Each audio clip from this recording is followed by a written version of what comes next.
Donc, bonjour, je suis Mathieu Bosredon, champion de France de handbike, membre de l'équipe Cofidis Handisport. Je m'appelle Catel Alençon, donc je suis paracycliste depuis maintenant quelques années et je fais partie du team Cofidis. Je m'appelle David Calmont. Je suis donc athlète Cofidis depuis 3 ans. J'ai 45 ans, je suis marié, j'ai 2 enfants. Bonjour, je m'appelle Bouziani Florian, j'ai 30 ans, je suis né le 19 07 1990. J'habite la région des Bouches-du-Rhône, proche d'Avignon, un village qui s'appelle Graveson, mon village de cœur. Je suis coureur cycliste, paracycliste depuis 2019 et depuis fin 2019 au sein de l'équipe Team Cofidis.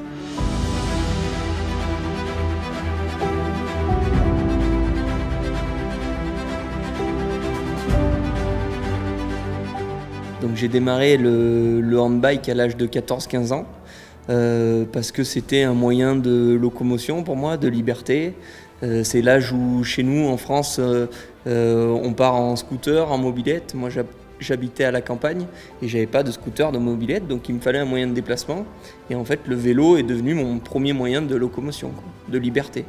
Le cyclisme ou le paracyclisme, c'est un sport d'endurance, donc un sport difficile. Il faut avoir beaucoup de ténacité, d'abnégation, à la fois être technique, consciencieux, appliqué, persévérant. Donc je m'entraîne comme un cyclisme traditionnel avec des programmes d'entraînement en fonction des objectifs. Les heures peuvent varier, on va dire de 10 à 15, 20 et plus. Mais c'est surtout après les intensités qui varient en fonction des objectifs. Mais oui, on s'entraîne tous les jours. Alors aujourd'hui, Cofidis, c'est la seule entité nationale et même internationale qui a intégré une équipe handisport dans sa structure. Et ça, c'est vraiment une avancée pour nous, c'est vraiment beaucoup de chance pour moi. On peut bénéficier du matériel, du coaching, de la kiné, des déplacements aussi. On nous accompagne sur tous les déplacements et ça nous amène aussi beaucoup de tranquillité et de motivation aussi, parce qu'on est une équipe, on a tous le même objectif, performer ensemble. Alors pour moi le vélo a toujours été une passion et c'est vrai que j'ai commencé le vélo pour faire comme mes grands frères. Et puis très vite, je me suis passionnée pour ce sport. J'ai eu un accident de vélo qui a fait que pour moi le vélo a été l'élément un peu déclencheur de mon handicap.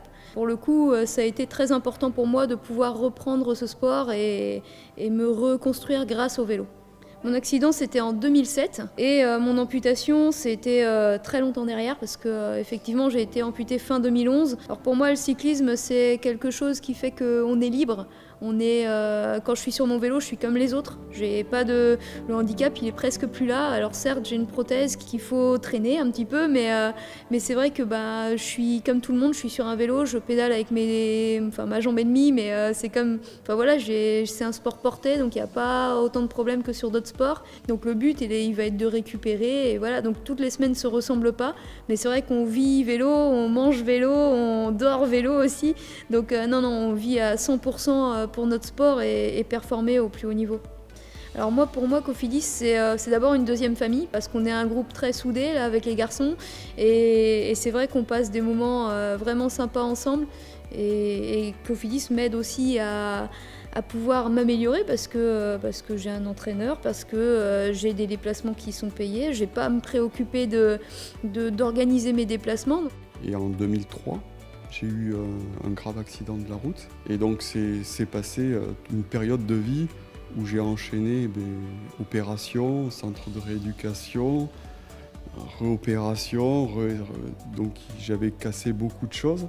Donc pendant 3 ans dans ma vie, j'ai enchaîné comme ça opération et centre de rééducation.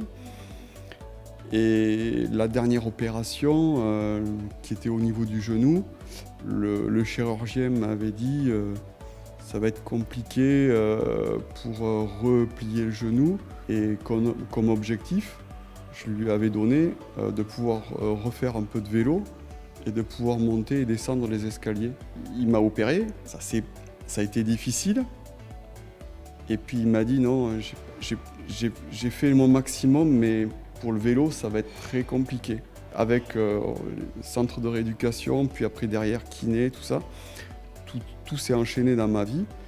Et l'esprit compétition fait que je lui ai démontré que je pouvais refaire du vélo.